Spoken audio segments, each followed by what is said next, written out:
Good evening. It's May 21. We're calling the growth planning meeting to order. Dan, I assume Recording in progress. Dan, I assume you want me to do that since you're remote? Yes, thank you. Okay. Let's introduce ourselves. I'm Paul Hogan. I'm, I guess, vice chair. Is that what I am? I think I was elected that at one point. Hey, Yes, you are. Jane Evelyn. And Liz Johnson. Mary Beth Gilbert, Select Board Member. And Galen Webley, Director of Planning and Development. our chairman is joining remotely. I have, the first item on the agenda is the minutes. Do we have minutes from May 7th? Was that just the last one with that presentation? Yep, I Yeah, think you sent those out. I did. Oh, yes, I do remember that. Any comments or questions for those who were there? If not, can we move to adopt them? I move to adopt the minutes. Okay. I'll second. All in favor? Aye.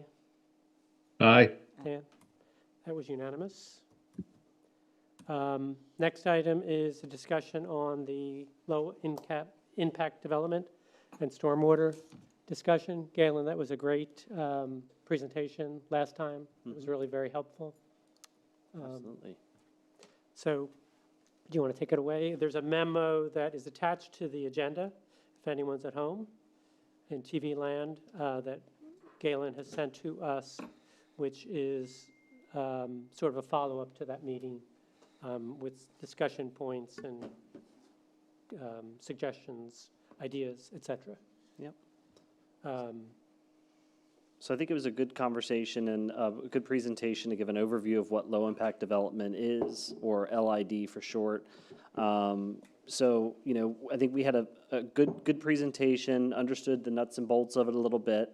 I just want to make sure everyone was comfortable with the information that was provided. If there was anything else you wanted us to get you, any other experts that might be able to help you in drafting any kind of changes in the future. I will share with you that we had the open house. We actually had pervious pavement and concrete samples there. There was a live demonstration, so there were kids that were pouring water in it, and you could see how the technology actually worked. So it was a really neat demonstration. And so Who brought that along? A vendor? That was Sebago Technics. Oh. So we are grateful that they were able to bring that live demonstration. They just created a working one just to spur the minds of STEM students in the engineering field, just to be interested in engineering as a pathway. And so we found that they had this, and they did give the example. If you want to see a live actual demonstration, he mentioned that the Portland Mall actually has pervious pavement there near the Best Buy section. So that has been in for well over 2 years, and they have not done any maintenance to it.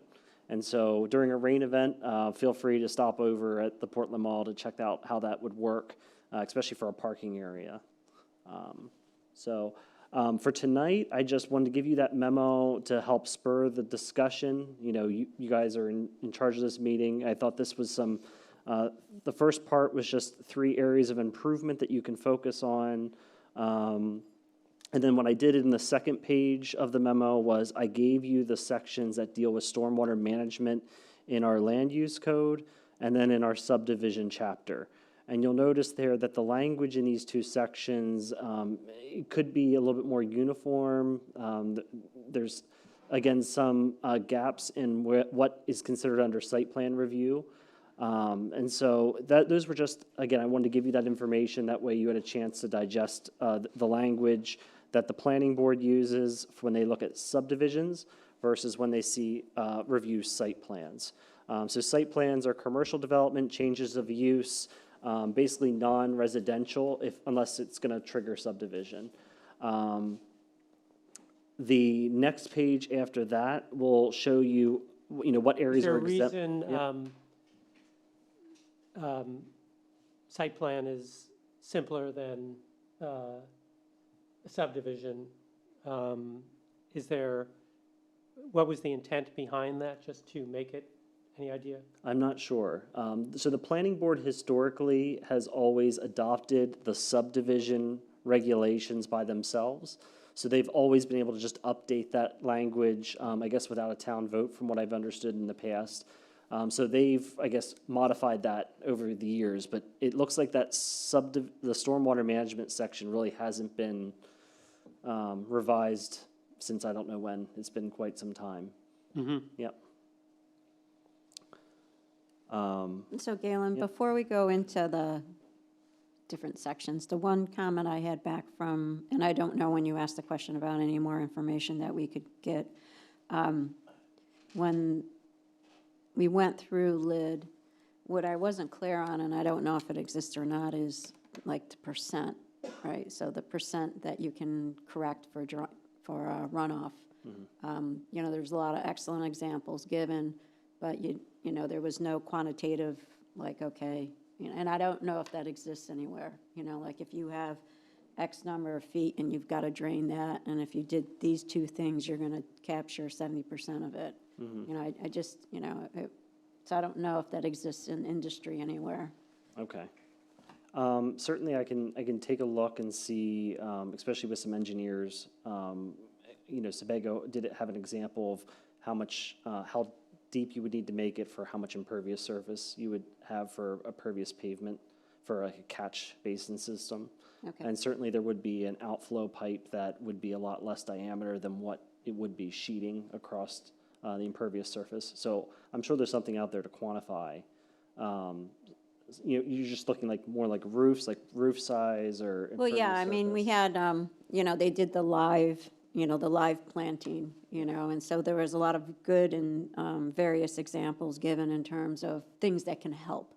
But when I was thinking through, I didn't know how to, like, sort of quantify them, and I didn't know how to sort of numberize them in terms of, oh, this is the biggest bang for our buck, you know, the plantings are nice, but it doesn't, you know, it does stuff, or it doesn't, you know, it does 10% of it, or, you know, so I just didn't know if there was anything in industry and best practices or anything that we could get our hands on. Okay. That's something I can certainly ask. I'm assuming it would be very site-specific because, you know, there might be a site that's really has steep slopes, so there's certain BMPs that you're only going to be able to, you're limited in what those BMPs are that you can implement versus, you know, an area that has maybe mucky soils. So it's all going to depend really on the site. But I can see if there's something that's industry best practices for Okay, quantifying that. thank you. Yep. Yeah, it might be helpful to us, because we're not the planning board, we don't see these applications, to look at a, you know, at a recent subdivision and kind of understand what our current requirements for subdivisions require them to do and how they accomplish that.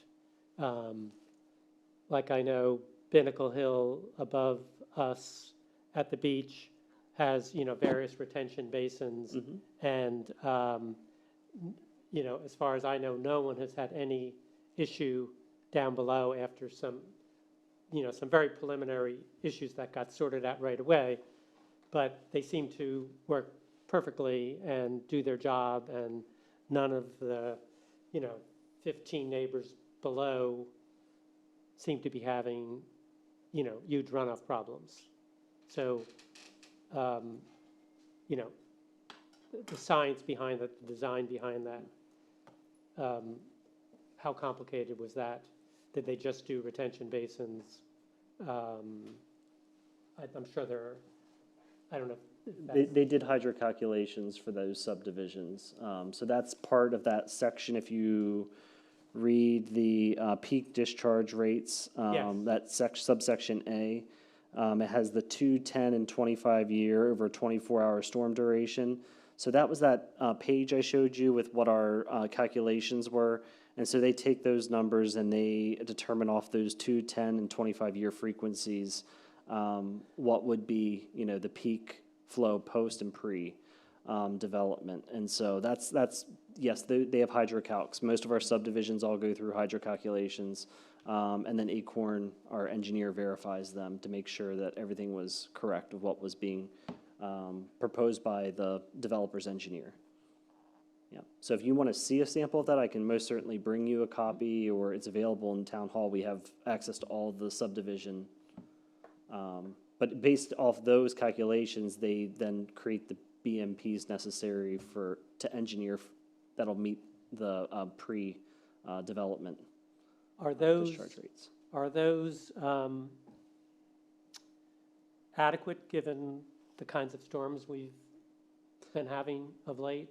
I just saw in the New York Times today, it showed a graph of billion-dollar thunderstorms, since 2000, and how many happened in 2000, how many happened in 2005, and, the insurance industry is reeling across the country. We haven't had, I should say, we haven't had that much here, but the past year we have throughout Maine. But it's, it's just a straight line up in terms of, from, we're like 2 in 2000, and now it's like over 15 a year kind of thing. Yeah, it's a policy discussion for sure, because that's something that I mention when people come in, abutters, they, are concerned about stormwater, and I share with them that, with a subdivision, we do require 25-year storm, and I mentioned them, when a 100-year storm happens, you are going to see water runoff. Like, there is going to be, that just prepare for it. Hopefully, a 100-year storm is supposed to be 1% per year. Right. So over a 30-year period, they say it should be 30%, 26 to 30% chance of likelihood that that storm will take place. Yes, with climate change, you are seeing the frequency of those storms change, and they're becoming more frequent. But from a policy level perspective, what should we be planning for, and the cost for those BMPs to implement, what's a reasonable request? And so it was interesting to read our subdivision, our site plan regulations that we require for 10,000 square feet of impervious surface that they had to meet a 50-year storm. But I don't know what those cost differences are for a 25 versus a 50-year event. I had a question regarding the idea of the pervious surface, because there are a lot of areas in town where the water table is high. So, we can talk about storm runoff and going into maybe lakes and ponds or the ocean where it can roll off into something like that, but where there are areas where the water table itself is very high, how do you deal with that? Or would you just not put a development in an area where the water table itself is high, always high? Yeah, I think part of it is proactive planning on the part of the people that live in those low water lining areas. That's what's developed now is you have to live with what's currently there. And so, when emergency disaster happens, the individuals that live in those low water lines, they really need to be prepared for possibly no emergency access, egress. How are you going to, manage until, the waters recede? There's not much we can do from a planning perspective right now in our land use for new development. Certainly you can build higher, but you're very limited on what you can do right now for those underlying areas currently. The thought process behind this is if you retain your stormwater on your property and it releases gradually, you will have less water that's in those low-lying areas that capture everything else. But right now, we haven't really enforced that to standard on smaller developments. And so that's another thing to think about is from a policy perspective, when we're talking about garages, sheds, and single-family homes, what cost for improvement really do we want to plan for? 50 years seems a little bit excessive for a shed. So I think there needs to be some reasonableness in planning and implementation, and considering the cost of what these BMPs would be if you tried to plan for a 100-year storm. Yes, it'd be great. From a public policy perspective, where do you get the most bang for your buck? Where's that line at? Hey, Galen, this is Dan Saunders. That's a really good point. Do you think someone like Sebago or others would have, some estimates of what the impact is, on a $300,000 project you're gonna add an additional 10% or 5% or 30%? If you go from 25-year to 50 or 50-year to 100? That's something we can certainly ask to see if that is available. I'm sure it's, again, site-specific. Yeah. But I will share with you that at the open house, I did ask them about the pervious pavement, like what is that cost associated with it? And they said, just take whatever the cost of a traditional parking lot would be and double that. However, you know, you can build on a smaller footprint then with this porous pavement. So you can retain and do a lot more versus having an open system like you would traditionally have an above-ground detention pond. That would be a lot costlier and take up a lot more real estate than putting in the porous pavement. So you're seeing a lot more smaller building envelopes be interested in using some of this BMPs locally. But yeah, there's a double in the cost. Plus, there's maintenance costs associated with. Yep, there is some maintenance cost, right. yep. Leaf blowing, right? But that's like power washing it, that kind of, Yep, they have like a power washer and like a vacuum type thing that takes Right. any sediment out, so it keeps it unclogged. I wish I brought the core sample. Eric, our engineer, town engineer, he actually found a core sample for us, and it again is pretty cool to take a look at. So what are we actually thinking through in terms of the difference between what we're looking at for a subdivision versus just a site plan? So what I think I hear you saying is that we should take a look at what we're doing for the individual site plans also. Yes, so right Yes. now, you have a little gray area where you'll see in that one section what areas are exempt from stormwater or lid standards, and that is your detached single-family dwellings, your accessory apartments, which again, if we pass our Chapter 240 amendment that's going to the town vote, accessory apartments will actually have some stormwater standards, but currently in your land use ordinance, they don't. Two-family dwellings, there's nothing. Accessory buildings, there's nothing. And then that's your garages, sheds, you know, all that fun stuff.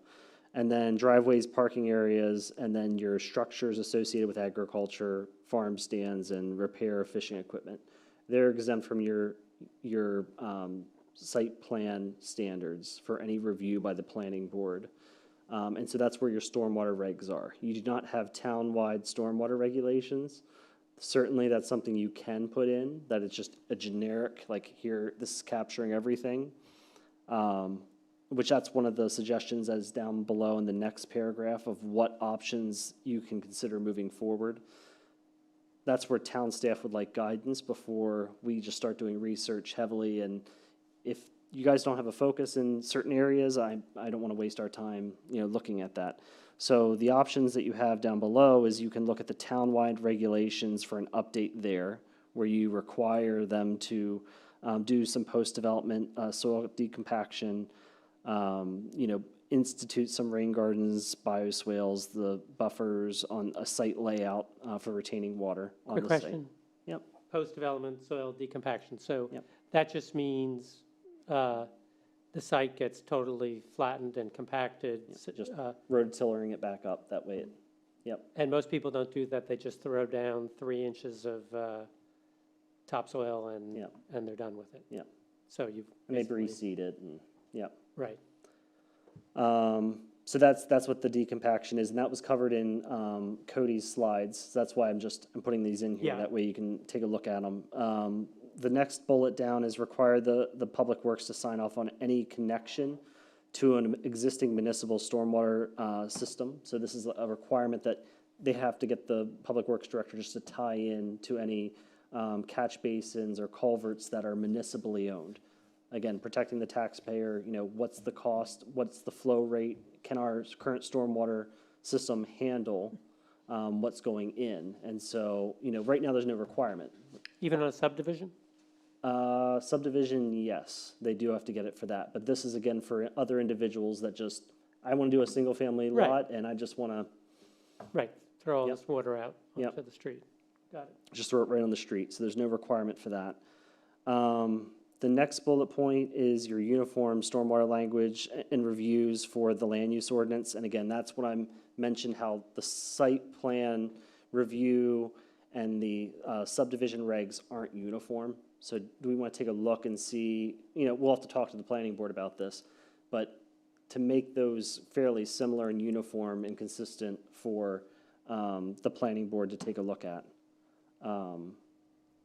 The next bullet point is just to require the fingerprint clearing. What is that? And so that was, remember on Cody's slide, there was the section that showed for subdivisions, where it showed a forested lot and how the developer would just clear all the trees from the lot. Fingerprinting is when you're only clearing the lot for what the existing building structure plus the road, the driveway, and a little bit outside, but you're not clearing the entire lot. So that's what fingerprinting is.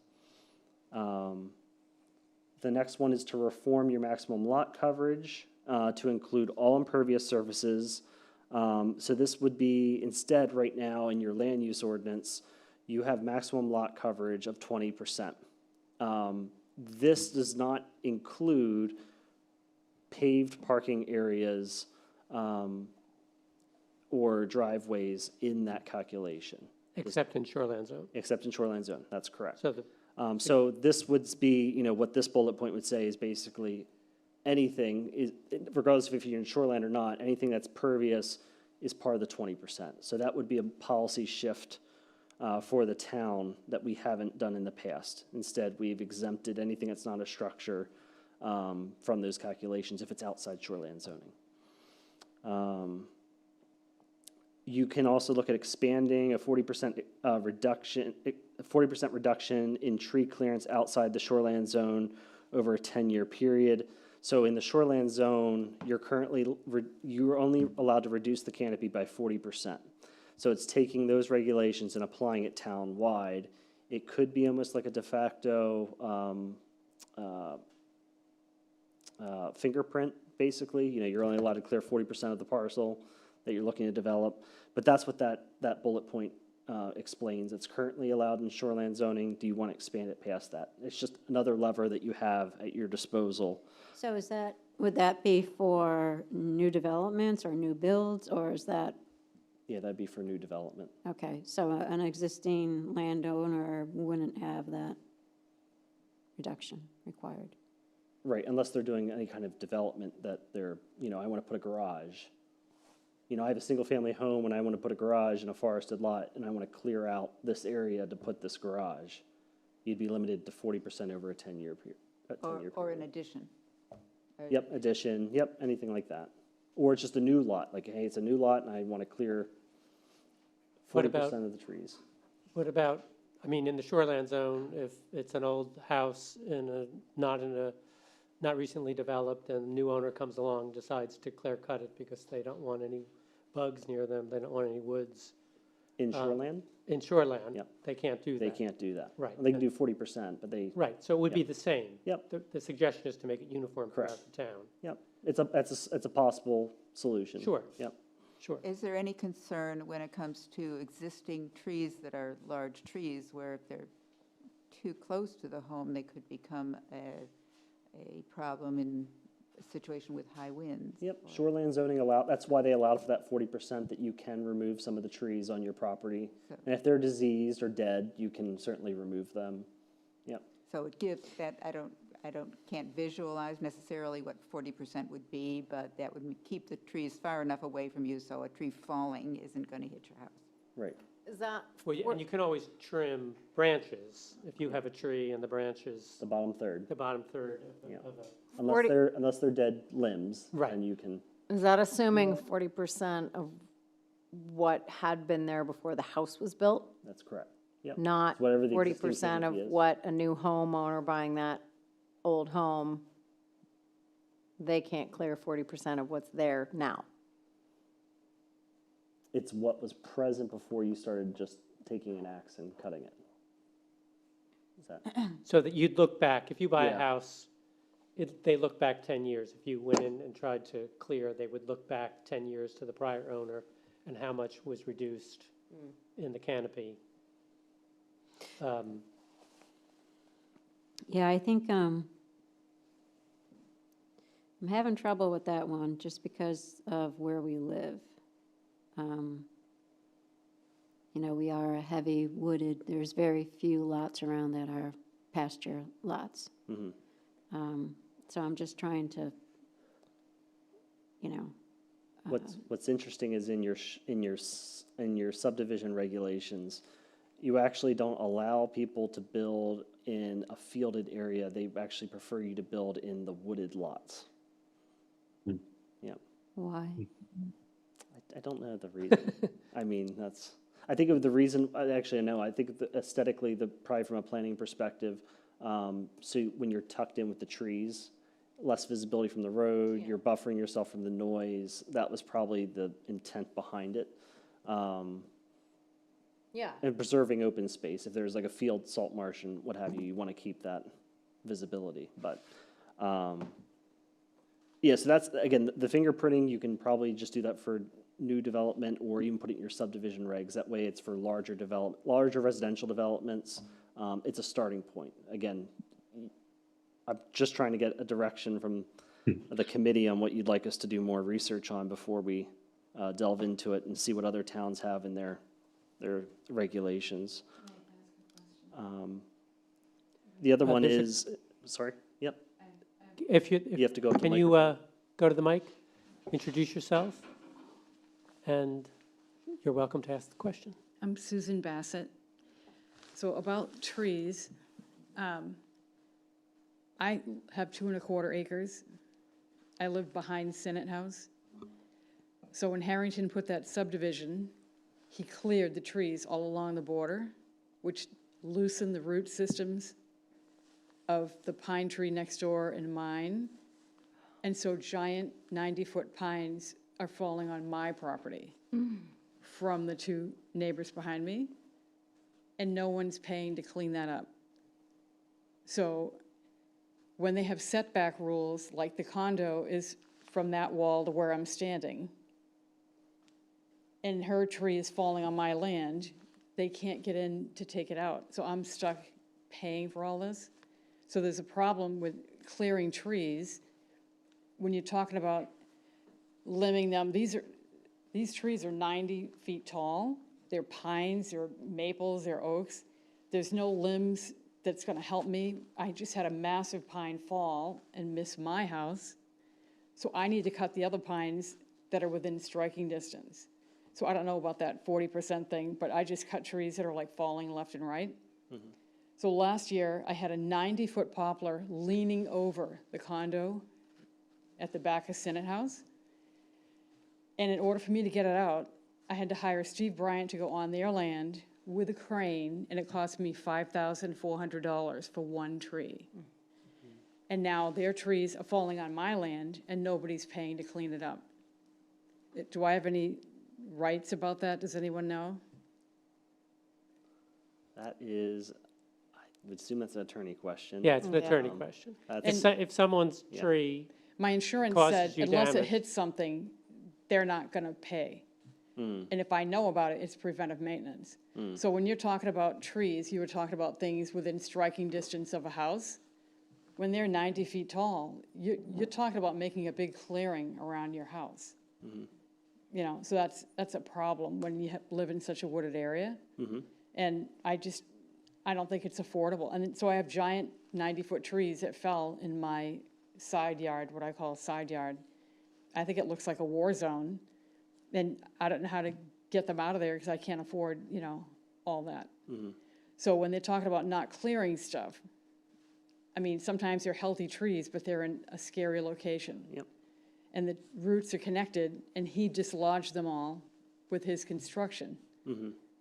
So, you know, Yeah, that's the problem with pine trees, is their network is their root system is very shallow, so they rely on being clustered together, and when they're isolated, wind storms can easily blow them Right. over. It is a challenge. So, you know, there's like 3 giant ones back there, 2 of which hit my yard, and I paid $1,600 to pull them out last summer. And $5,400 for the poplar. Is that And now Shore more are zone? hanging. that Yeah. location?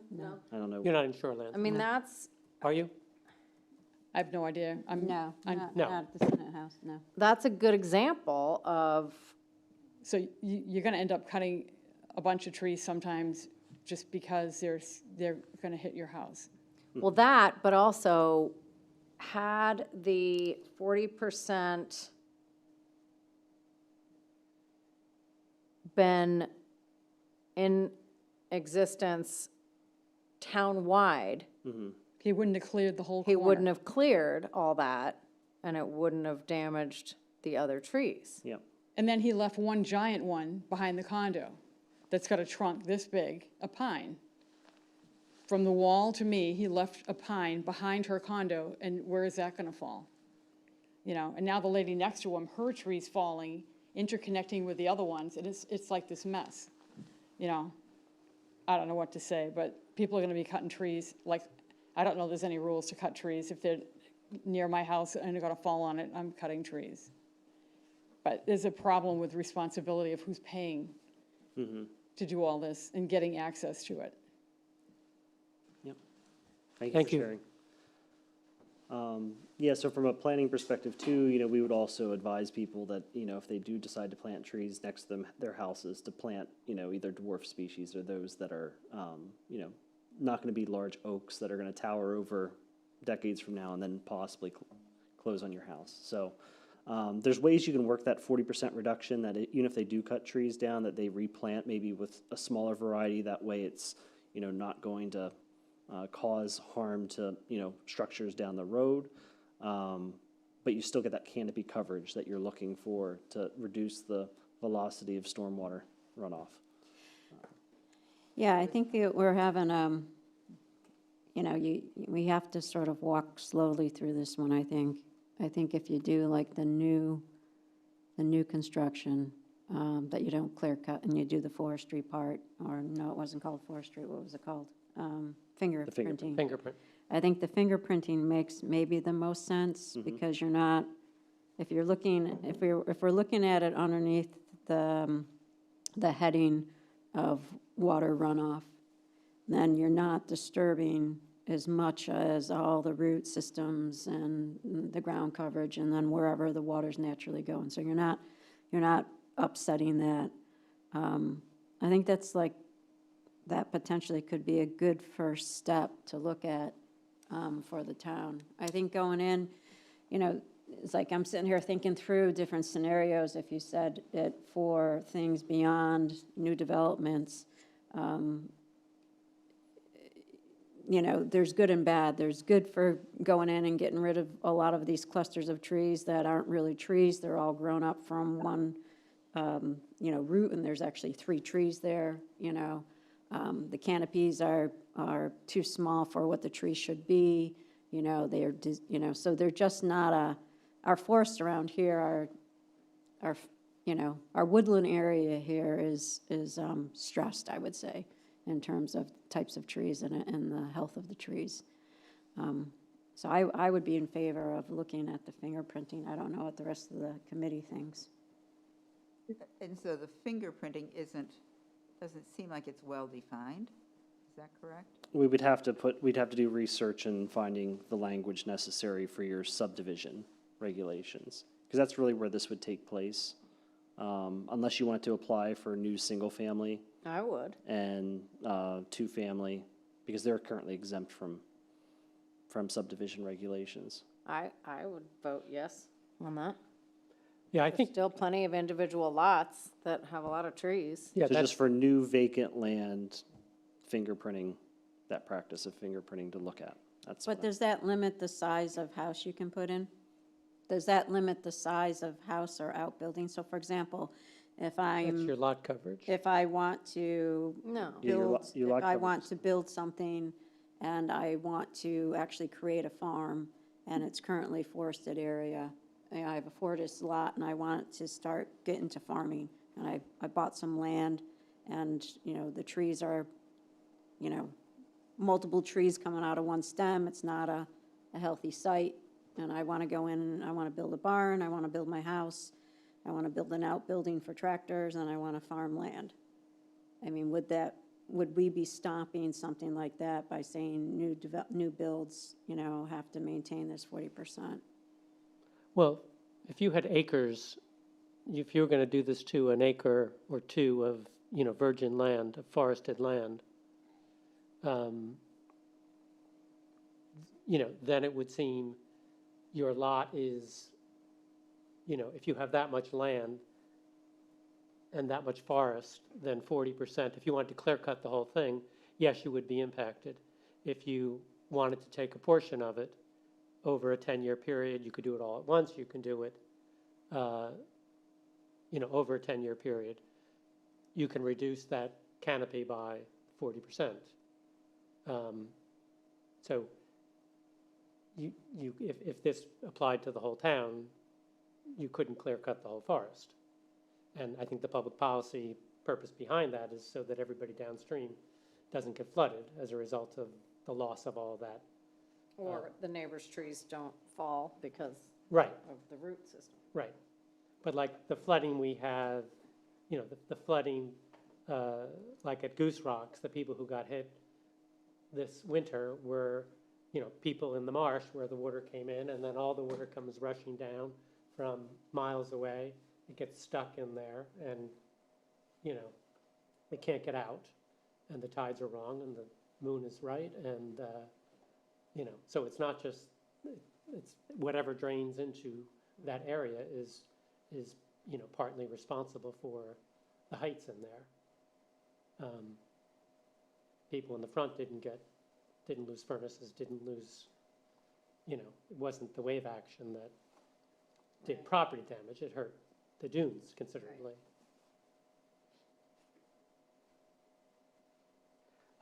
Yeah, Go ahead, I was Dan. just, yeah, I was just thinking that, the ultimate goal is to try to manage the stormwater so that stays on the property. And also kind of on the peripheral that we've just talked about. And thank you for speaking about the issue with the trees that have fallen on your property. We don't want that to occur at all either, right? We want to, really what we want to do is allow people to build on their properties they've purchased and, create their vision that they may have, but do it in a way that they don't impact their neighbors. So it might not be like a one size fits all, but maybe we have to develop an ordinance that has different levers that can be used to get to the goal. So maybe 40% reduction is one, eliminating the 40% reduction is one in one property. But it might be something different with impervious surfaces or pervious surfaces on another property, in order to achieve the same thing.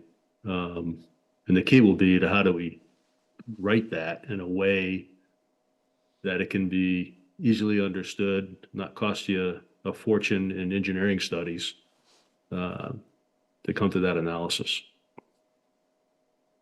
So one of my thoughts is, and you kind of alluded to it, what are the other coastal towns who should be seeing similar issues to us?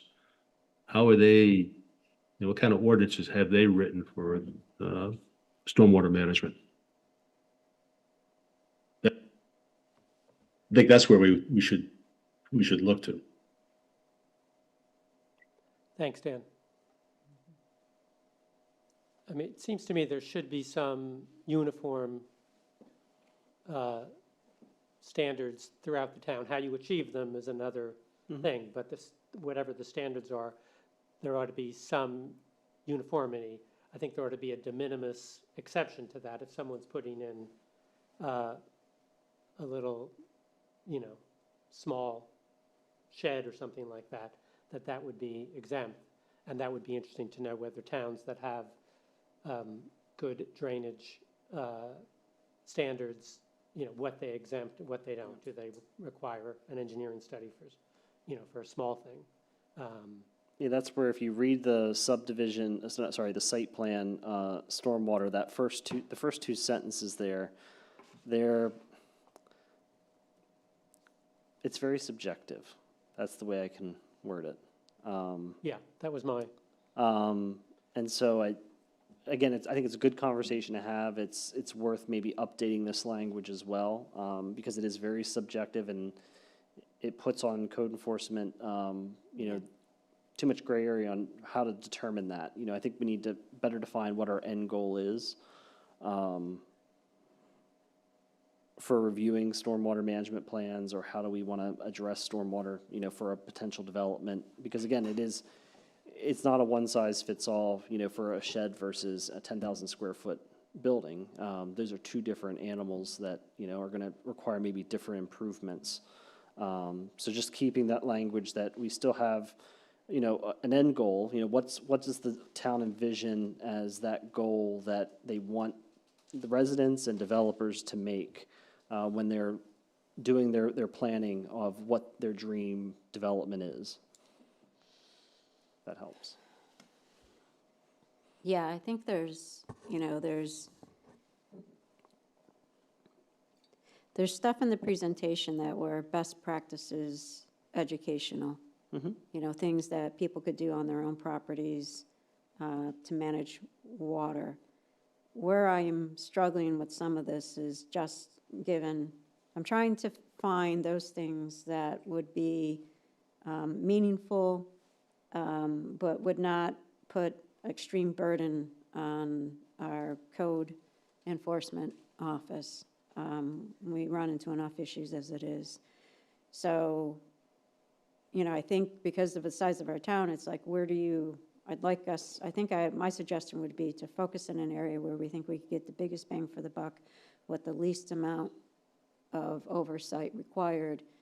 And, if that's, because this could be a step function, this is our first step into it, and so what of those things would happen, and that to me might be the new development type thing, because that goes to the planning board, the subdivision, it has much broader oversight from committees, and committees walk through the process,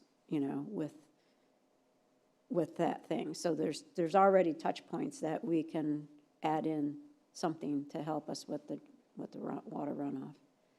But having some standards would actually help code office, as opposed to what's happened in our neighborhood, where these rules are there, and yet they cause extraordinary downstream impacts on the property owners below them.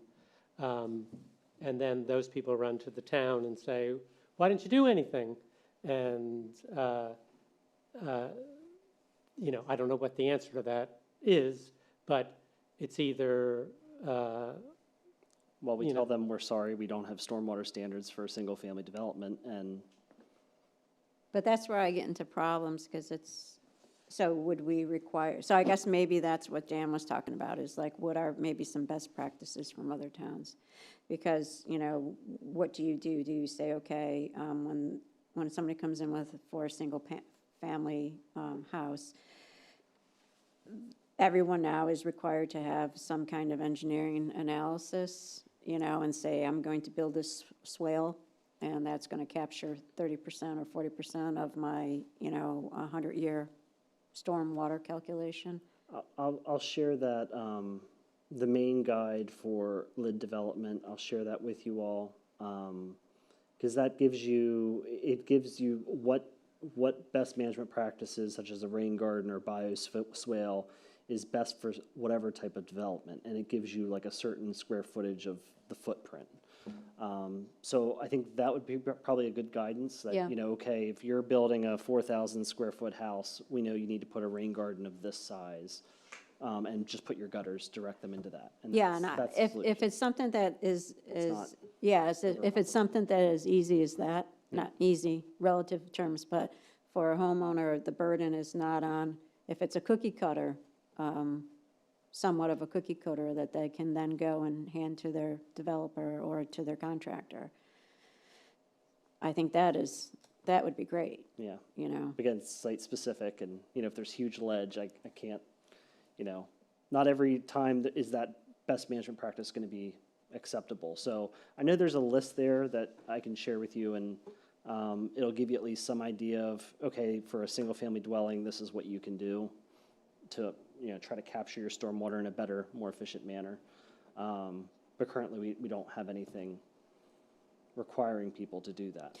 I think taking a step in that direction, like Paul's saying, is better than what we have right now, right? So even if, say for example, if it's a cookie cutter and this person had more ledge than not, and they didn't get it 100% right or 80% right, and they're at 60%, at least they're 60% right, you know, and they're not flooding out. It's because it's not happening now, right? So anything Not would doing be, anything, right. yeah. And that goes back to my first question, which is I didn't really understand how much a rain garden could capture. Right. So, Yep, It's like a cafeteria menu, like, Yep. yeah, yeah, what would this do, what would this? yeah, yeah. Is this relevant or does it just look nice? and again, there are certain situations where they can't do anything in that area, and then they might have to go into the road. Like, it does happen. There are developments where we can't, the site just isn't good drainage or whatever it is, that there are times in development where you do have to tie it into the municipal system because you have no other alternative. So I just want to keep you all aware that that does happen. So you don't limit development on a site like that? Where, Not currently, no. so what you're saying is it would run off into the street, Right. not into the, And then we go into the catch basins or, which you don't really want to happen. You don't want it going into catch basins. again, best practice is, yes, to keep it on site. Absolutely. That's the best policy. Yeah, I think a rain garden is probably pretty limited. A what? A rain garden. Yep. On site is not going to really, like the storms that we've had, isn't going to help a whole lot. I think it slows it down. It'll, again, if it's 100-year, it's Yeah. gonna ride. It's gonna Yeah. just. It's going to wash out. I was in a 500-year storm. I lived on a hill in PA, and it rained 10 inches of rain in 2 hours. Whoa. I had 2 streams in my backyard, and I lived on a hill, and there was only one other person above us at the top, and that's how much rain it was coming through our basements and everything. It just wasn't. You're not going to stop those storms. It's Right. Mother Nature can't be controlled all the time. Right. It's those frequent storms of 25 years, that thunderstorms. They should be managing it for us. Yep. The last bullet point I wanted to mention to you, because these are all just levers, and again, I just need direction on what you would like to do, and I'll do more research with staff. The last one is prevention of wetland filling and utilization of the existing wetlands for retention of non-saline stormwater runoff. So this would be again more applicable to your subdivision developments, because they're a lot larger developments, and they cut up usually large swaths of wooded areas, especially that may have wetlands on them. So what developers currently are allowed to do in your existing land use ordinance is, if they are less than 2 acres in size and they are a freshwater wetland that does not connect to a stream, which there's a lot of them, they are allowed to ask for DEP to fill in those wetlands and just put in whatever improvements they'd like to do. You can certainly, the town can be more restrictive. Our shoreland ordinance hasn't been updated, and that's something I am working with staff to update our language for that. But right now, there's a little loophole that you can fill in wetlands. Even in shoreline, so. Yes, yeah. Because they're not considered shoreland zone. Those wetlands that are under 2 acres, they're not considered shoreland zone. Yep. How so? I mean, isn't it a physical measurement from a point? Yep. I can show you the language then, but yeah, Okay. there's been a lot of those type of fill-ins. The latest one that we had was off of Oak Street. There was a gentleman that filled in wetland there to build a single family, and now he wants to build a shed. And so that one was filled in, and they got DEP permits to fill it in, Tier 1 review. So what is the effect of doing that? Where does that water go? So wetlands, again, wetlands are just like rain gardens. That's the same type of thought process behind it, is they naturally, take the rainwater and slowly allow it to trickle through aquifers and surrounding soils. And so when you fill them in, you're filling in one of those sponges in our community that, you know, are trying to retain stormwater, and you're changing that. So that's the impact. So it's, you know, how do we minimize those wetland fillings and utilize the existing wetlands when a development wants to take place to, you can direct your roof water, as Cody mentioned in our presentation, you can direct your gutter rainwater into the wetlands. You can do that. Just not any of your parking area with the salt applications. You don't want that going into the wetland. So can somebody take a wetland, a sort of a marshy area, and dig it out and make a pond? Is that an acceptable? I don't think that's allowed. No. That's No. not allowed? No. But you can pave it over. Because you can pave it over? No, but you can pave it over. You can't. Wetlands do serve an important importance to your local ecosystem for frog, amphibians, and other. So yeah, I don't think that'd be a DEP question if they allow you to excavate that and to make it into a pond. But something tells me Well, no. that would make it better for stormwater management if it could hold more water, would it not? Water's going to take the path of least resistance, so I think it's still the same amount of water that you have. It's just going into that Not pond broad, versus right. spread out through the wetland. Yeah, aesthetics, I guess. But best management practice would be send your water from your subdivision to your existing wetlands as opposed to getting rid of your small 2-acre or less Right. wetlands, and then having to create swales and, you know, Yeah. ponds. Try to utilize what you have on the site already. Yeah. You know, for your and developers do it. I think Binnacle Hill was a good example. They directed their stormwater into an existing wetland. Like they had a culvert that connected, you know, where the road runoff went, and it goes into catch basins and it goes right into a wetland. Into So a that's well? Into the wetland. wetland. Oh, okay. Yep. So that's another option to you as well. And again, I'm open to any other feedback, thoughts that you have. I just need some direction on what you want me to look at and staff to look at moving forward. I think it would be good to find out what other towns do. Yeah. In what areas? Oh, Well, I mean, That's a big yeah. lift. what if we started with, well, are we feeling good about fingerprinting for new developments, or are we not? Or do we want to understand how many towns are doing stuff like Cody said in regards for fingerprinting for new developments? Is that really a big thing here in southern Maine? And I think we need to really figure out exactly what fingerprinting is. I mean, one is the 40%, Yeah. but what fingerprinting is sort of undefined. We don't know how large a fingerprint is, right? Right, and is there a percentage of amount of trees that is required to remain? I think fingerprinting, yeah, it'd be good to get a better definition, but from what it looked like what Cody was doing, it was dependent on, you know, pretty much the size of the structures going in. Building envelope, The which again, building in our envelope town itself. would be 20% of your lot coverage is what we currently allow for impervious. So you're sort of limited already on what your building print will be because of that 20%. That's in your land use code. That's why I looked at the 40%. I was like, that's not a unrealistic expectation.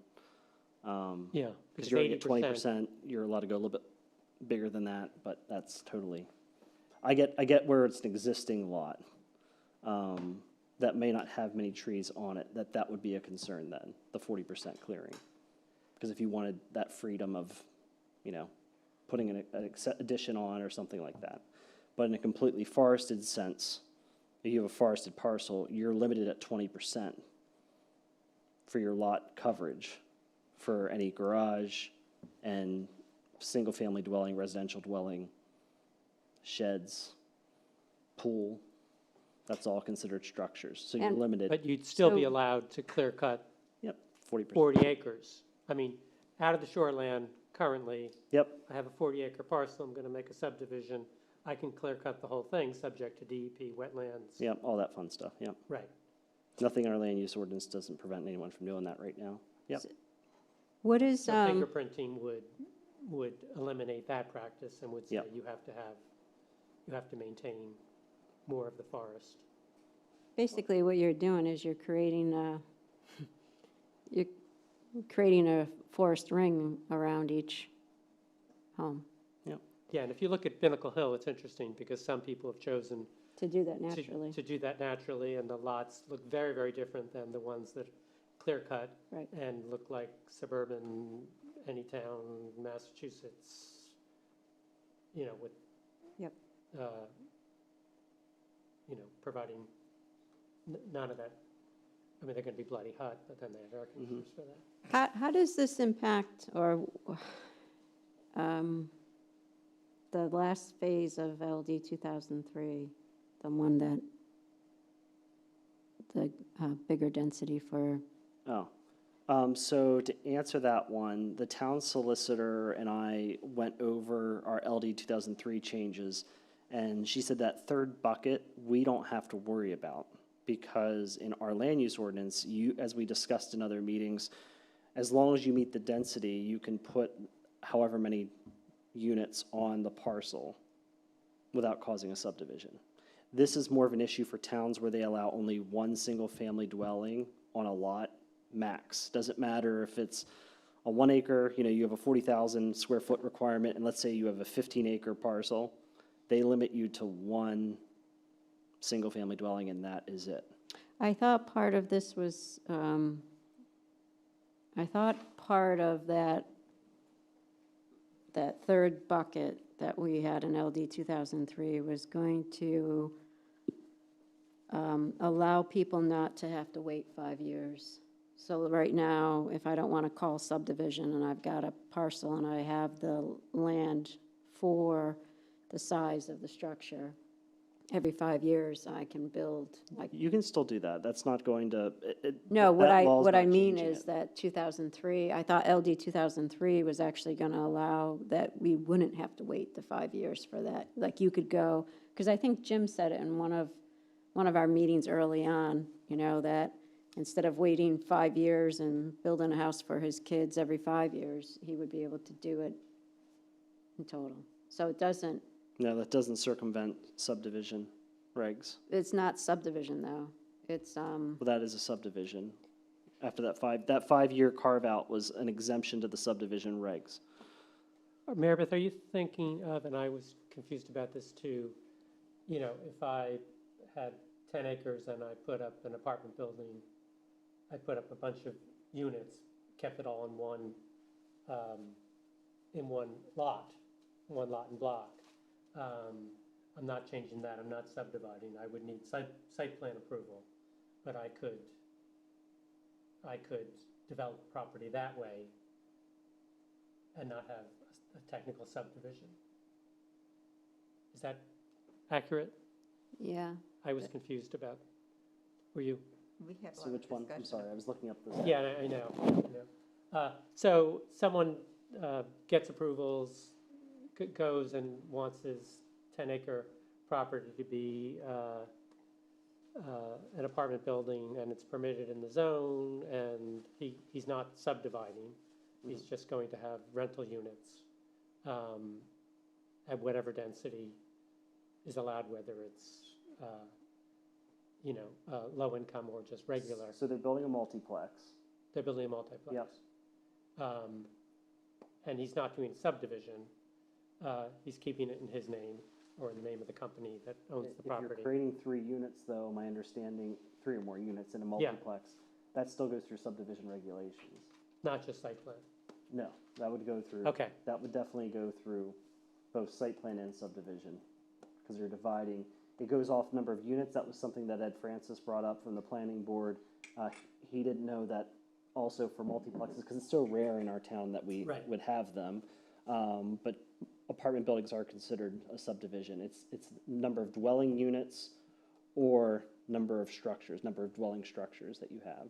Okay. Yep. So then what is the 5-year wait? How does that get, what triggers that?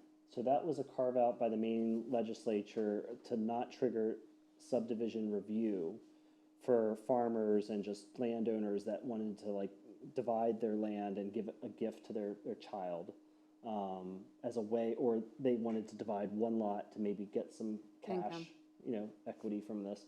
They made a carve out, and that's what they did. So that you could divide one of those lots every 5 years and not trigger subdivision review by the municipality.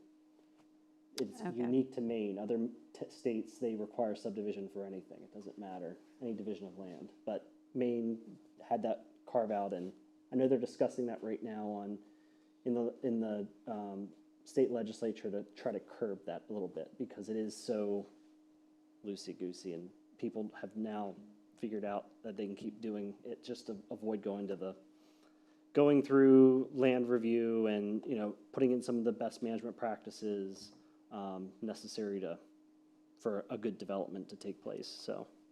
that's- Okay, so then my linkage of that third part of LD 2003 and getting rid of that wasn't right. So it was a concern for me at first as well, because I was wondering about, okay, a vacant property, they're allowed to have so many units, but again, they have to meet your density. Where I was more concerned was more on the duplex side of things, because you're allowed 2 units on a parcel. If it was not developed. And so that was a concern for me, but then once I talked through the attorney, and the attorney's like, well, you don't limit how many structures you can have on a parcel, correct? And I said, no. I was more concerned on the 3-unit, the multiplex side, because we don't allow zoning-wise, we don't allow multiplexes outside of our urban growth areas. We don't allow it.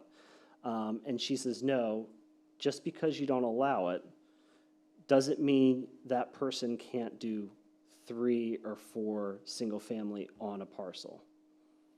So the town can still regulate. They just said you can't have them all combined, because that would be then a multiplex. That would be something that's in violation of our land use ordinance. So if a developer came to us, or just a resident, and said, I want to do apartment building in the rural residential zone, let's say, and under the requirement, they were allowed 4 units, and they have the density to do it, we would just tell them to detach those structures, and they'd be considered single-family structures, and we're all good. I was more concerned on the multifamily versus single-family conundrum. But they still have to have the lot coverage for the 4. Absolutely.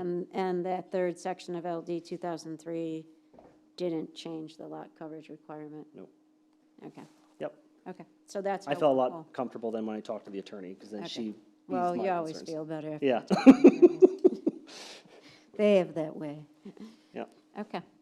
No, good questions. So when I said everything, and you Yes, la- please and you give laughed. me some guidance on, Well, you've given, I think, a good analysis of the problem. Some of the things we have not covered so far in town that make for not uniform development. And of the suggestions, it would seem to me, I'd be interested in knowing, well, what are other people doing? There are some number of good ideas and good suggestions, and would these be what most other towns have that are of similar, composition to ours? I know the one that I looked at when I drafted some language was South Portland, just because I know they're, environmentally aware, and it's a much denser town than our town, so they obviously have more stormwater problems than we have. But it would be interesting to see what other towns are doing. Is there uniform for every structure in town? Do the same drainage rules apply? What's exempted? So when you say similar towns, Yeah, I need guidance on that, because we have a year-round population of 3,600, and we have a yeah. summer population of 12,000. So I And then think do you want me to I- focus on just coastal, or do you want inland? Like Yeah. what's similar? I would say you would have to say coastal, and I think where I get concerned about someplace like South Portland is they have infrastructure, which we don't have necessarily. Drainage infrastructure, and then municipality, where we break. Like we break right now with the heavy rains and our wastewater treatment plant. So I think I would want to find towns that have similar types of things. So I don't know if I don't know, I'm just firing for a fact. I don't know if Cape Elizabeth or somebody like that has a similar type of population with an infrastructure similar to ours. I think we have self-limiting things Right. within our infrastructure. And so do you want me So- to look at what their land use standards are? Do you want me to see what their subdivision standards are? Do you want me to see if they have a separate ordinance? Like, this is what it can get quite, when you say everything, Well, it's gonna be, we're not, I we're need not, some- I need we're some not parameters. professionals at this. no. And, yeah. But I was gonna say, I agree. I think we ought to look at coastal towns that are gonna deal with similar issues with sea level rise and, groundwater rise as resulting. So that's sort of a base that they have to deal with. So someone like the Cape Elizabeth, the Agunquits, or further north, that may have attacked stormwater management. Obviously, it'd be clean if they had their own ordinance, but like you noted, they may have put it into a subdivision reg or something like that. If we could get a handful of those to just see what levers they pulled, and then, possibly have a conversation to see if they feel was successful or not. And maybe it's someone outside of our state. But I still think that base of being near the coast and having not such a large development like our friends to the north in Portland and South Portland, would be good to review. Thank you.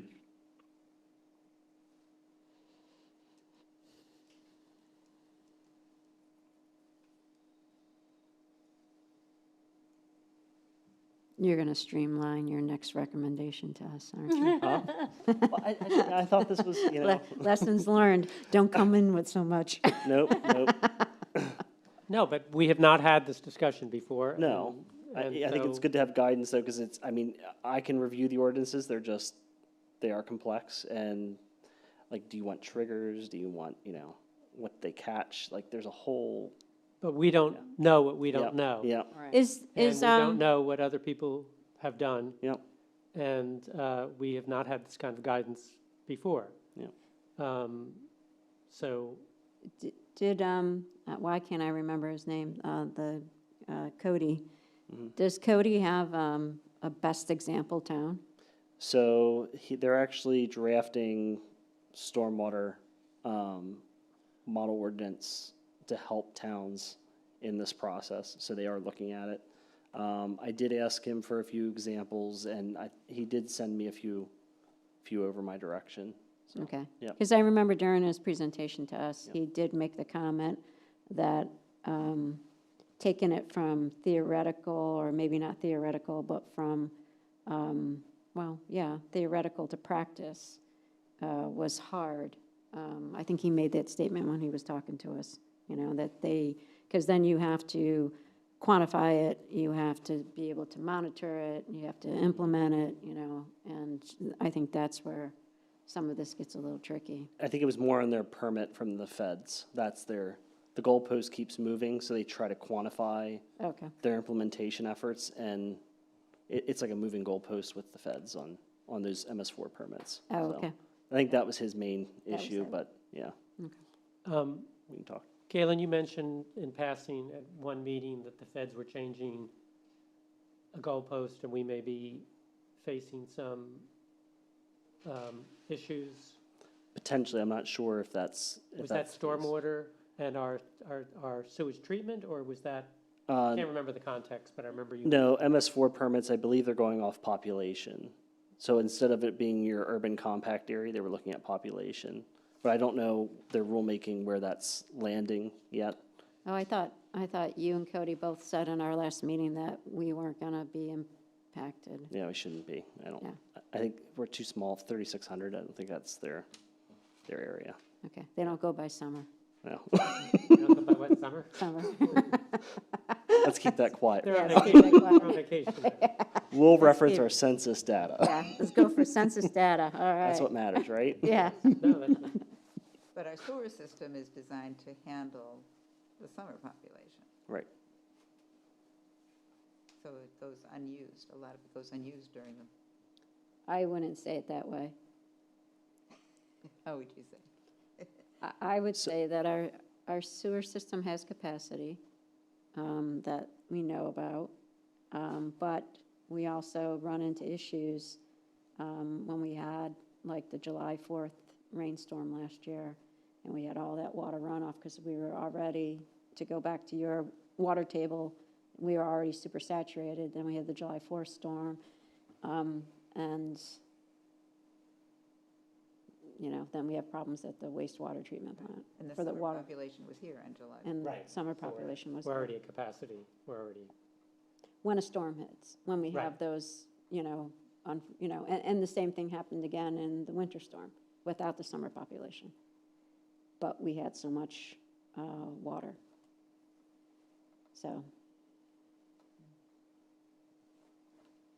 So that's why this is good, Right. to see if we can start capturing some somewhere.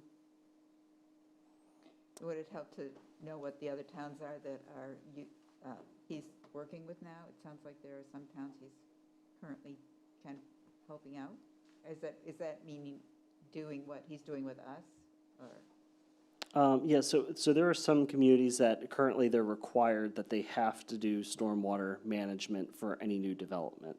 And so Cody mostly focuses on those communities than he would for us. Certainly, I wanted him to do education. He is an environmental engineer. He understands this a lot better, and it's good to have an outside perspective. And so he does work with other towns to deal with this. And they're required to do it because? Yeah, they have a federal permit. Yeah, York, Maine is one. Kittery is another. can you explain what that means for, MS4 permit. can you explain what that means for? Municipal stormwater systems. So it's when you have to monitor your stormwater infrastructure, so your culverts and your catch basins and your outflow pipes. It's mostly for larger communities, urban areas like Portland, South Portland. They have to deal with this a lot more. Bangor, Lewiston, Auburn, most of them are those types of So it's communities. determined based upon the population? Usually it's dense population, urban areas. That's been the primary focus. Are those all towns that have their own separate stormwater system versus what we have? Most of them do, yes. Yeah, so they Yeah, probably and if gotta you ensure don't- that they're not getting pollutants into their stormwater as best they can, right? Right, and even if you don't, they would require you to start mapping out your infrastructure. That's usually the first step to what you currently have, and then they start implementing capital improvements to put in stormwater systems as necessary. So, but again, I don't think we're in that dense of an urban core that would warrant that. That's why this type of discussions that we're having, where we're educating, we're doing a lot of the proactive planning efforts, it goes a long way because it's documented that the town of Kennebunkport hasn't just been putting our hands on our selves and just not doing anything. Like we're discussing it as a community and educating our residents on the importance of, doing their part. Did you see I gave Lyd, I did a public service for Lyd at the last board meeting? Yes, you Did you see did. that? Yeah. I'm going to do it at the town hall meeting tomorrow, too. Are you? Yeah. Okay. Well, thank you all. That gives me some information to get back to you. Because we meet in 2 weeks, or is it 3 weeks? Are we meeting once a month in the summer, or? That's up to you, the board. Is that what you guys do? We have done it both ways. When we were doing comp plan, we met at least 2 times a month, sometimes more, because of deadlines. But other times when we were not so busy, we have gone to, there have been some years, I think we've been year-round, once a month. We kept 2 on the calendar, but decided, month by month, whether we needed 2 meetings or 1 meeting, depending upon what was happening. So what I will share with you is I did talk to the town clerk. Her deadline, because the state legislature requires a 60-day notice for any ordinance changes. How many But- days, I'm sorry? 60 days it now requires for public notification, which has put a hamper on town staff to really try to get ordinance changes submitted in time. I would have to submit our language by June, which I just think is that's unrealistic. So don't worry about the November deadline for this. I want to make sure that you're all comfortable with this. There is no deadline. Yeah. No, I think there's still a lot of stuff to learn. Yeah. Yeah, I agree. So what I'll do is I'll do some research, and then I guess you guys have to determine if you want to meet once a month. Then it might give me more time to do some research, and I guess we'll bring that findings to you. And then if you want me to organize guest speakers from those other towns to give you a perspective to see if they're interested in sharing their thoughts on what it's like to implement the stormwater requirements, I'm more than happy to do that. That way you guys feel comfortable in what towns are doing, what's working, what's not working for them, Yep. and That'd be helpful. Yeah, It's even always if they good. joined by Zoom. yeah. Yeah. so it Lessons wouldn't learned be a is good. burden. So when's our next meeting, and how often are we meeting this summer? What say, Dan? You're the chair. I would say, I would recommend we meet on the 3rd Tuesday of each month through August. And then decide in August whether we need to step it up or keep going on once a month. So that would make the next meeting June 18th. And I have a question before we recess. Does that, Sorry. that's fine with me. Is that fine with everybody else? Okay, so June, July, August, 3rd Tuesday. And July 16th and August 20th. Thank you, Liz. Can I ask when you guys are ready, let me know and I'll ask my Go. question. Okay. All right, so I've brought this up in a couple different things, and when we had the Avista and we had the other people from the main departments, Fund. the Genesis Fund, talk to us about affordable housing and density growth. And I brought this up to you guys. So I'm still trying to complete the circle and figure out where this lies. And it goes back to the roads. Back to what? Roads. So Oh, streets. right. streets. Yeah. So basically traffic flow. So as we're planning growth in this community, and this is the Growth Planning Board, every time I've asked a question, it sort of goes back and I'm not sure. And then when the municipalities, when they spoke to me, they said, well, that comes back to the municipality. So my question is this the Growth Planning Committee, is this the committee that thinks through when we're growing the town, the impact to traffic and our road structures? I think it's in your comprehensive plan that you update that section that deals with transportation. What specifically are you looking for transportation? It's more for road, it's for the amount of traffic it's road traffic. So for example,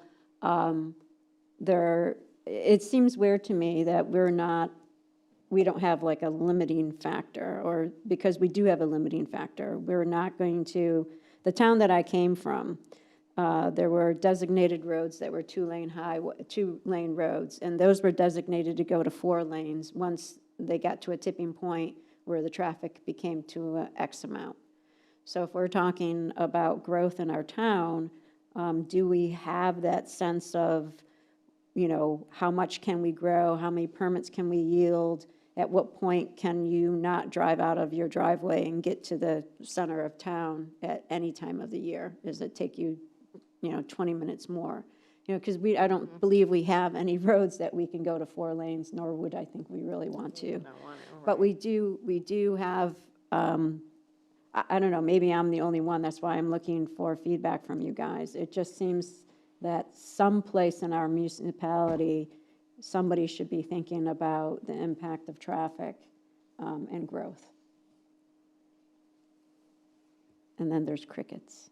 No, There's what? I agree completely. No, did you ever say anything and then there's Yeah, quiet? cricket, Yeah. total quiet. What about Log Cabin Road? Is that that's right along It's the Arundel. the dividing line of Arundel and Kennebunkport, isn't it? I mean, who,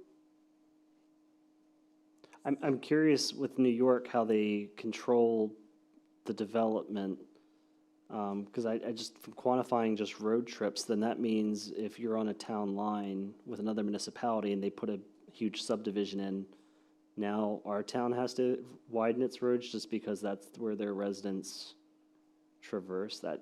I'd be curious to read the regulations from New York on how they decided we're gonna expand. Well, I think the towns stay within their parameters. They're not going to be able to, you're not going to be able to regulate, rightfully so, what's happening in other towns. But within the town, it's their own plan. So for example, when another shopping mall gets put in, which is different from our Yeah, town, yeah. but when another shopping mall gets put in, then this road has to go to a 4-lane road. And so what I'm wondering about, so if you shrink it, basically put that in a dryer on high for a long time and shrink it. And so, because we're not going to do the shopping mall part of it, but we are going to be doing subdivisions and then potentially more subdivisions, like, more density. And I think that's the density part that got me thinking about this, because we drop into we have, instead of arteries, we have veins, Well, our whole roads. infrastructure can only accommodate so many people and cars and usage. That's what I've been keep trying to say since I've been on this committee, is there's only a certain literally amount of acreage in our town.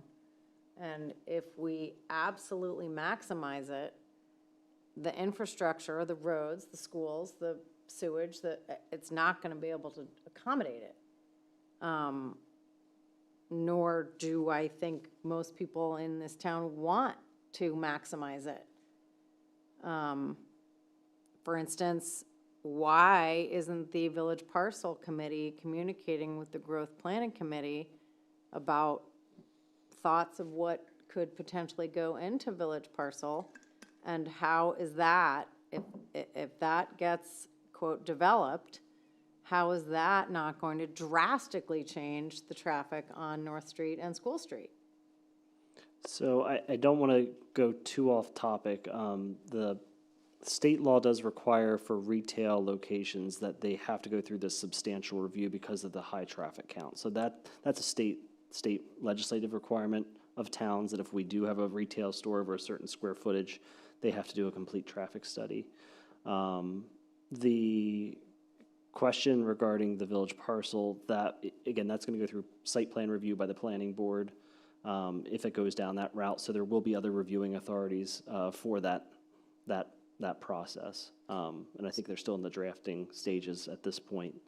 So well, let's do a hypothetical. Maybe that will help. So hypothetically, somebody like Avista comes in and they're going to put in, is it Avista or Avesta? Avesta. Avesta, thank you. Avesta comes in and they're going to put in a 100-unit complex. Good luck getting that in town, yes. With our zoning, that's very difficult to do. As he mentioned, Yes. the density he would need, and we don't have that, but. Well, 80. So 80. 80 was going to go into Village Parcel. Okay, so 80 was going to go into village parcel. You can't do it in our current land use zoning, but yes, okay. Okay, but it was. Hypothetically, Yeah, Well, 80 was hypothetically. the Now you subdivision couldn't do approval. it, you can't do that, no. but they- but do you 10 mean? years ago, he could have. He was doing 80 He units. was doing 80? Yeah, that's the It was approved subdivision. It was approved. Oh, because it was 20,000, it's 20,000. Yeah. Yeah, that's right, okay, Yeah. that's why. All right.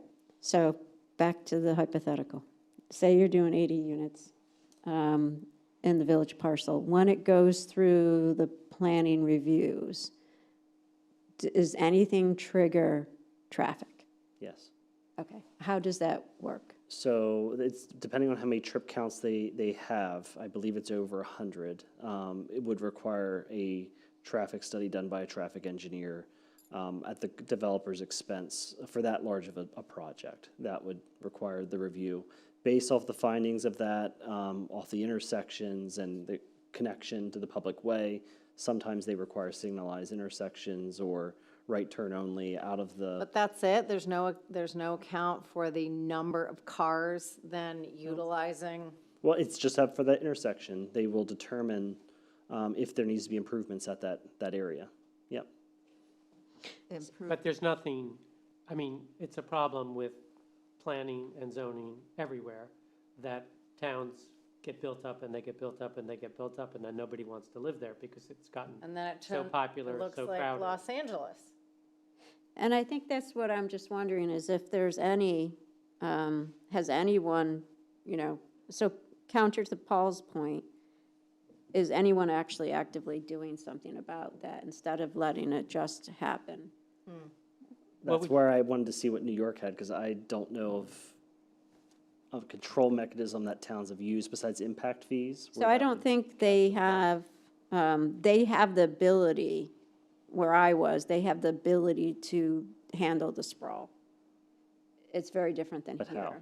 Because they'll do the 4 lanes, there's a lot of land. Houses are built way off the road, they can go 4 lanes. The infrastructure's there, it's very different. It's not granite filled, there's no, it's farmland. And they can just blow the roads in there at very minimum cost. Yeah, but they don't say no. No, they don't That's say what I'm no. saying, like, there's no control, I don't, No, there's no But who control. the says town just no puts it here? in. What do you mean? Who says no? The planning, The Only planning by the board zoning and the.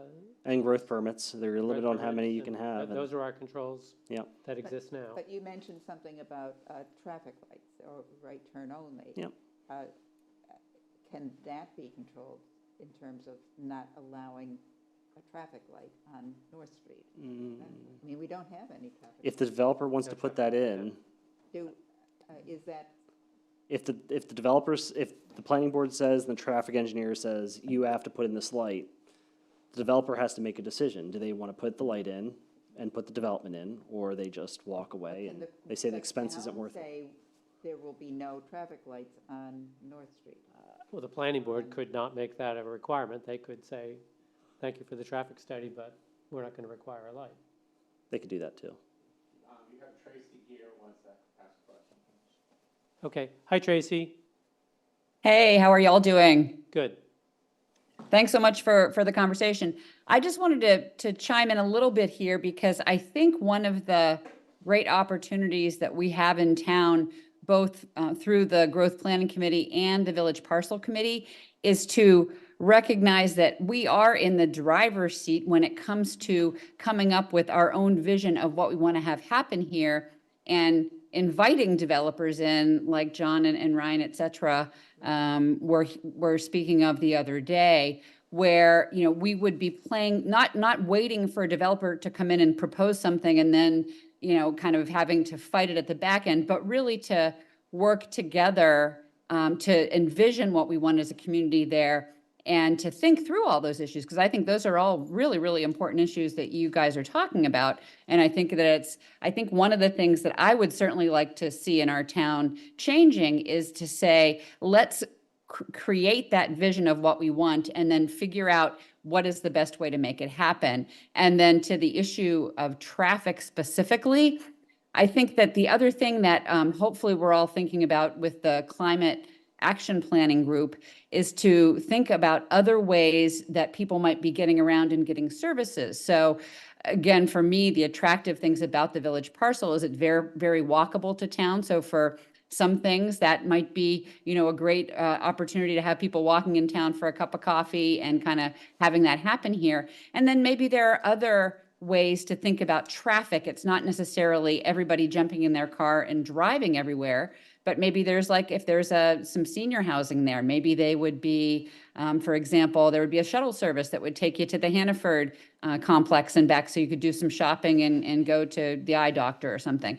You know, that would be part of that visioning that's not just, here's a big subdivision in the old suburban way of thinking about a subdivision, and here's all the traffic that's going to come. I think we have to get out in front of it and say, what do we want and how might it not how might it be created so that it doesn't result in those impacts that we, I don't think anybody wants. So I think that's just, I just wanted to say that because I think it's really important to say to Galen's point, you know, planners help us figure out how to do these things, but as a community, we really need to envision what we want and what we want that parcel and or any other kind of growth area kind of development that would include and support the ability of people of different income levels to actually live in our town. And that's that goal. I would really hope that that becomes a really meaningful part of this conversation, because that can help tell us what we want to do, and then Galen and the engineers can help figure out how to do that. But it's really, what is the goal here? Do we want to have, you know, 50 units or 30 units of housing, and how is that going to be built? And then what part of it is sort of naturally affordable in the way that you might get naturally affordable housing with greater density and different types of buildings, building types. And then also, what do we want to have be intentionally affordable in that it is income restricted and built with the subsidy programs that John Egan and Ryan Fecto and those folks were talking to us about. And I guess I just want to just say that out loud and make sure that's being heard, because there's a strategy part of this that I hope we'll have a chance to engage in our town. Yeah, thank you for that. I think I didn't want my questions to be misconstrued in terms of the village parcel and what's going to be done from that. This is a more generic question in terms of, in the municipality, what organization is thinking about growth versus traffic. And it, you know, and all your points are very valid and good, Tracy. So I don't want to dismiss that at all, but I want to make sure that it's a much more generic question that I've been asking, you know, to try to find how we're thinking through that. I just, you know, I wouldn't want our town, I wouldn't want North Street or other streets or Route 9 to become Route 1 of Kennebunk in the summer, or actually now. 11 o'clock or 3 o'clock, you can't go anywhere on that road. So, you know, how do we, and so Galen, I was just looking at you for, you know, and this committee for, you know, how do we, what things should we be thinking about? You know, what are some best practices from other towns? And is this the committee, or is there another group that needs to take this on, or is this, you know, whatever? Oh, this is the visioning committee for sure, so. So does the comprehensive plan fit into any of this? Because it wasn't the comprehensive plan part of a vision for the community, and that was done relatively recently. Absolutely. Yeah. That, you know, that's what the whole process was, and that's why we included numerous steps to involve the public and get their opinion on pieces, and then we, you know, wrote the plan based on that feedback. We do have a section on transportation. It does have a lot of different strategies. I was quickly looking through that to see if there was something that matched what you were talking about, Mary Beth, and I think there's pieces of it, not maybe completely how you were envisioning, but there are topics or strategies to look at traffic patterns and the subdivisions and so forth. Okay, that's good. So, okay, great. Good. All right. Anything else? Dinner. Dinner? Is that a motion Yes. to adjourn? Is there a second on that motion? A second.